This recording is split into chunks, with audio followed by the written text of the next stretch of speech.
You were the one who felt too much, the one who saw through the dysfunction when everyone else pretended it wasn't there, the one who asked the questions nobody wanted to answer, who cried when the room said there was nothing to cry about, who felt the tension before it arrived and carried the weight of it long after everyone else had moved on. You were called too sensitive, too dramatic, too much, the difficult one, the problem, the black sheep. And somewhere in the quiet, in the hours when no one was watching, you asked the question that has probably never been fully answered for you. Why? Why was I born into this? Why did a soul that feels this deeply, sees this clearly, and longs for love this genuinely, arrive through a gate that hurts this much? I want to answer that question for you today. Not with psychology alone, not with a beautiful reframe that leaves you feeling seen, but still carrying the same weight, but with the actual truth, the karmic truth, the one that doesn't just explain your pain, but shows you how to finally clear it. My name is Ajita, and for over 35 years, I have worked at the level of karma, consciousness, and ancestral healing with people carrying wounds so old, so deep, that no amount of understanding has been able to shift them. And one of the patterns I have encountered more than almost any other in people from every country and every tradition and every background is that spiritually gifted soul who was forged into a very difficult family. The sensitive one, the seer, the one who knew from childhood that they were somehow different from the system that they were born into. Now, I want to tell you something today that goes further than what you have ever been told. Not just why this happened, but what it created in your energetic field and what becomes possible when it is finally cleared.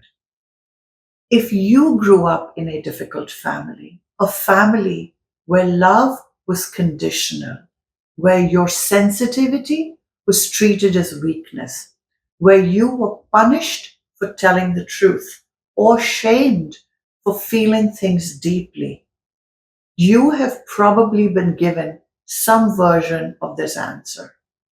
You were the strong one. You could handle it. Your soul chose this for growth. And while there is truth woven through that, something in you has always known that it is not the whole story. Because if you chose this, then why does it still hurt? If your soul was strong enough to handle this, why do the patterns it created still follow you into your adult relationships, your health, your sense of worth? Why, even after years of therapy and inner work and spiritual seeking and genuine healing, does some part of you still flinch in a way a child flinches? Still waiting to be told that you are too much. You still shrink before someone has even asked you to. You still feel in certain rooms that familiar tightening. The one that learned very early that being fully yourself was not safe here. That is not a healing failure. That is not weakness. That is a karmic imprint. Still active, still running, still shaping your present from the wound of your past. And it has been a root that goes deeper than your childhood alone. Here is what I have come to understand through 35 years of working at the soul level. about why sensitive, spiritually gifted souls are so often born into the most challenging families. It is not random, it is not cruel, it is not simply about learning strength through adversity.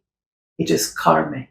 Your soul arrived carrying an energetic imprint, unresolved patterns from previous experiences, from your ancestral line, from the deep karmic field your soul moves through across lifetimes. And your family, that specific family, with those specific wounds and those specific dynamics, that specific pain was the precise environment in which those karmic patterns that you carry could surface, could be felt, could be seen, and could be finally cleared. This is what I mean when I say you did not end up in that family by accident. You chose it, not from weakness, not as a punishment, but because your soul recognized that the karmic patterns you carry could become visible just here. The family did not create your wound, it revealed it. And a wound that is revealed can also be healed. Let me show you what a difficult family actually creates in the energetic field of a sensitive child. The first thing it creates is an ancestral karmic inheritance. The wounds in your family did not begin with your parents. They were passed down from their parents and their parents and so on and so forth. Generations of unresolved pain, of suppressed truth, of love withheld, of worth that was never truly felt, moving forward through the bloodline like a current nobody chose but everyone carried. You did not inherit their bank account. You inherited their unhealed karma.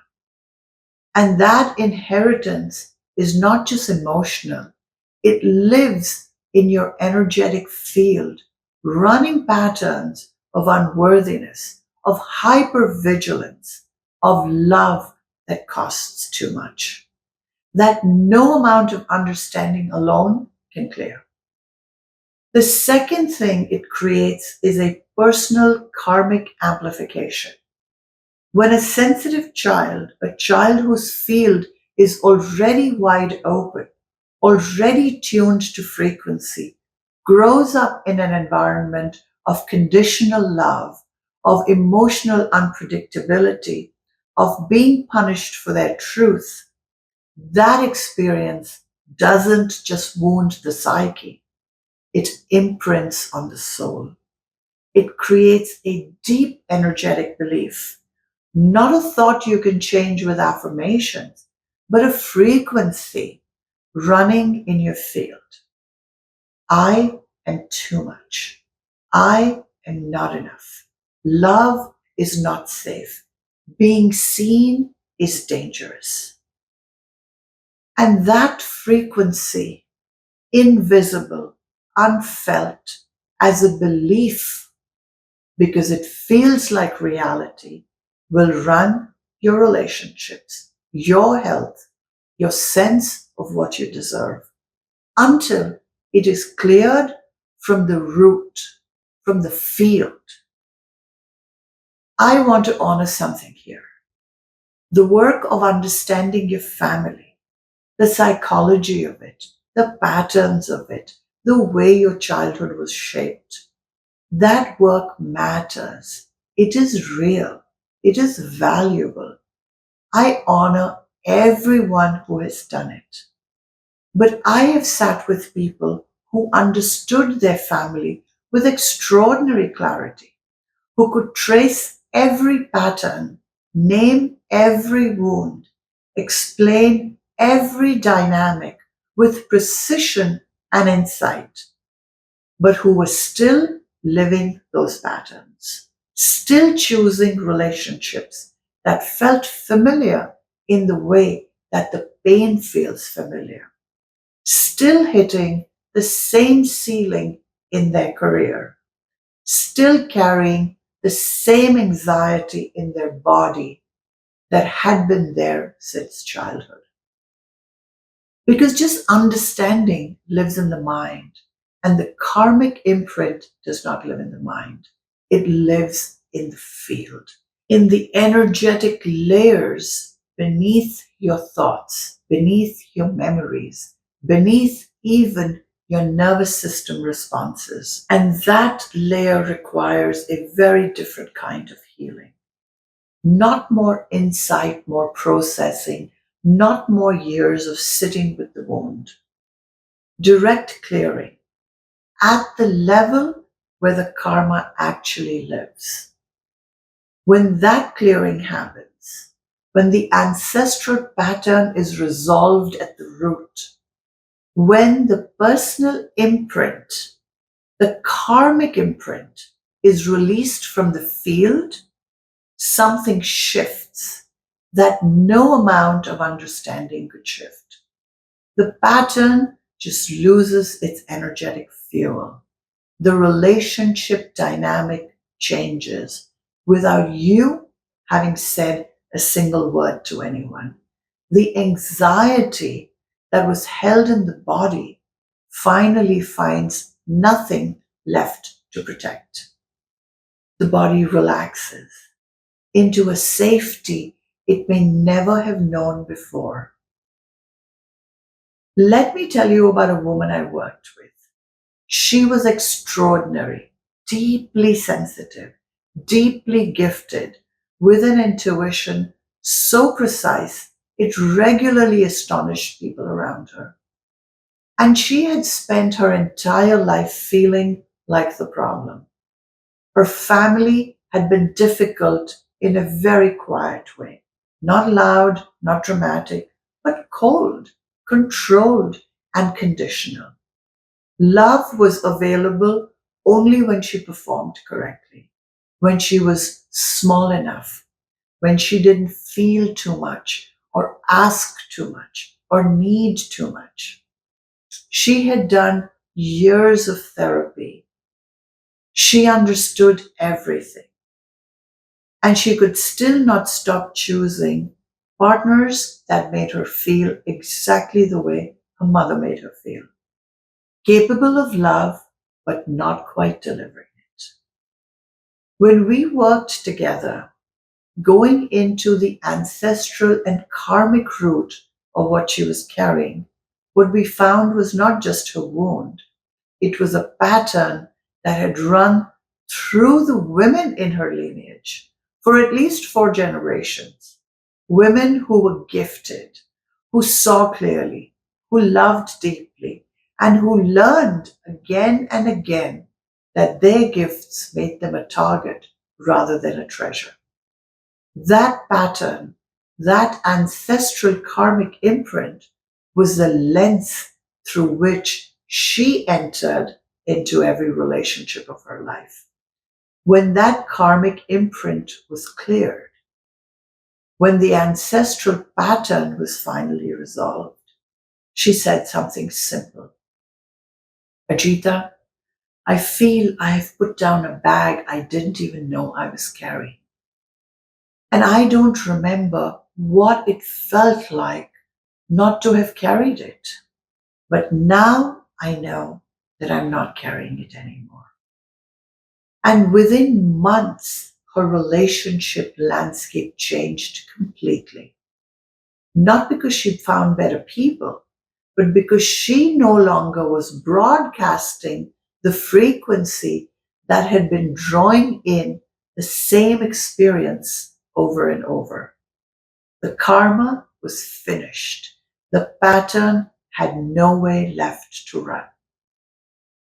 Now, let me give you 3 things that you can hold on to from this video. The first is stop calling it damage.